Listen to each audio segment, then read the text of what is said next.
Time for stories to start your morning, brought to you by Ace, the helpful place here on First Things First. Back to the game last night, Kevin Love had a nice showing in Game 1, that after clearing concussion protocol before the game.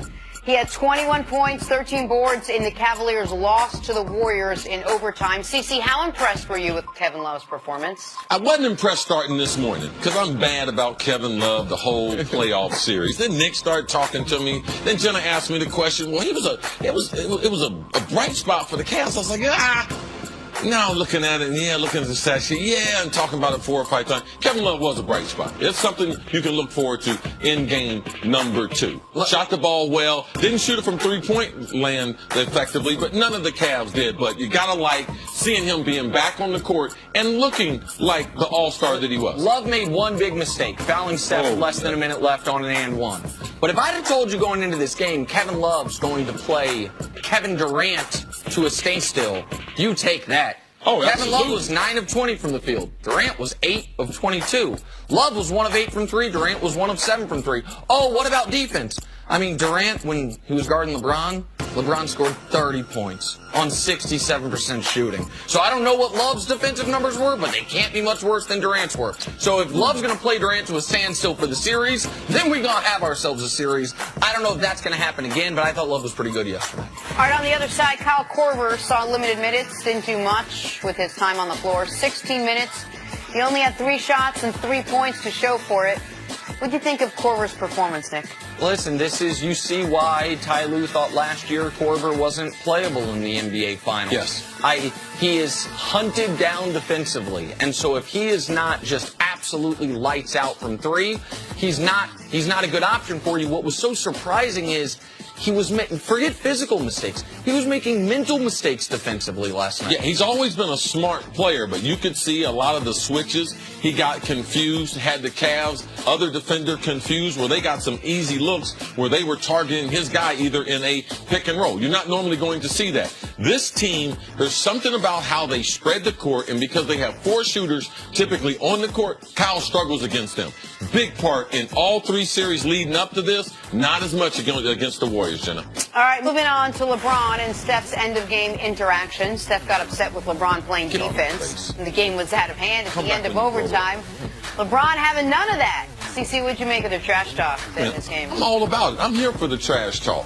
And Steph, it wasn't a matter of him trash talking. Steph just wanted the easy bucket late in the game to potentially, that would have got him over 30 points. That's the reason why. He was like, won't you let me get that? LeBron was playing until the game was out. He blocked it. It was a clean block. Smashed it. And then let him know, I ain't here for that, son. And Steph was laughing and giggling after it, saying, you can't let me have that. LeBron had just seen his teammate forget the score and potentially lose him the game.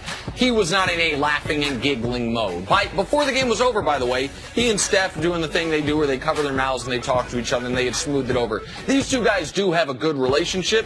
LeBron just wasn't there in that moment for the laughing and giggling. And you can't blame him. Not at all. Finally, less than 5 seconds to go, Tristan Thompson was ejected for a hard closeout and then got into it with Draymond. What'd you make of all of Draymond's antics last night, Nick? I respect the hell out of Draymond Green as a basketball player. I don't have an NBA awards ballot, but for the last 5 years I've made believe that I do, and I fill it out. And 3 years in a row prior to this year, Draymond would have been my defensive player of the year. 3 years in a row, he's finished first or second. I think he is tremendous. I think he is one of the NBA's best glue guys. He's also the type of guy I typically like to root for. A guy that gets the most out of his ability. A guy that is all effort. A guy that is tough. And not only can I not root for him, I find him to be on the court the least likable player in the league. There's such a thing as punching up. Draymond punches as far down, sometimes literally, but I mean figuratively, as you can in this league. Waving make-believe pom-poms at Kendrick Perkins. Kendrick Perkins ain't played a minute. He started this year in the G League. He's doing that at the end of the game. The front running, once the game's out of hand, running over and clapping in Tristan's face. It is for a team that is an embarrassment of riches of talent.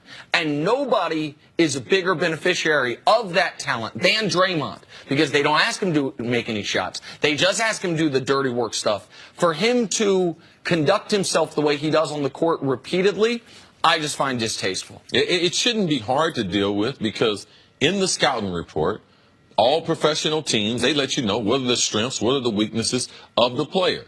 does this guy engage in trash talking? How does he go about being the player on the field? This is what they talk about with Draymond. So it's not as if this was Klay. All of a sudden, Klay comes out and he's out of character.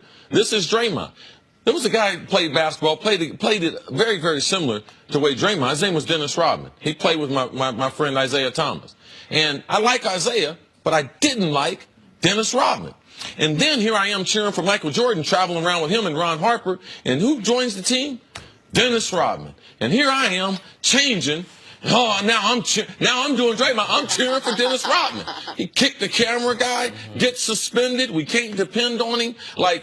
So when he's on your team, you root for him. Yeah, but that is who he is. He is not the best athlete. He is not the best shooter. He's not the best passer. He's one of the best players, and he's an edge player. He's going to talk trash. He's going to engage. And if Kendrick Perkins knows that, he's not helping his team by engaging with Draymond. Engage with Kevin Durant, because he's not that way. Engage with Steph or some other people. This is what Draymond does, and he's one of the best in the league at doing it. One other thing about Draymond, and you saw it in these clips, that early in the game, and this was not a dirty play, right here, he catches LeBron clean up top, but with his left hand, he pokes him in both eyes. He pokes him so badly in his left eye, he bursts a capillary.